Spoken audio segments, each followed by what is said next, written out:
Hindi ko sa pagkain sa konsol kaya lalagyan sa magulang. Ha? Oh man. Suko na ko sa... Grabe git man dito. Uy! Ito tayo sug. Ay. Check ka dyan eh. Ano? Ano pa? Ang dami. Ito ba yung... Ano ba yun, ano? Diyan ko muna dyan ilalagay na yan. Okay, may amas oh. Kaisog kayo na tatay. Kaisog man mo dong? Ang palayan ni nanay. Ito sa simod. Ika muna na yan. Hindi ko muna itong lalagay ng nanay para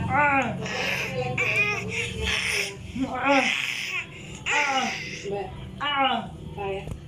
Lagay ko muna dito mamaya. Babalik mo lang yan. Madala ko lang Patay ni ito. kaisog. Kaisog man mo dong? Ano itong budget ko? Pagkakulang ito kakain.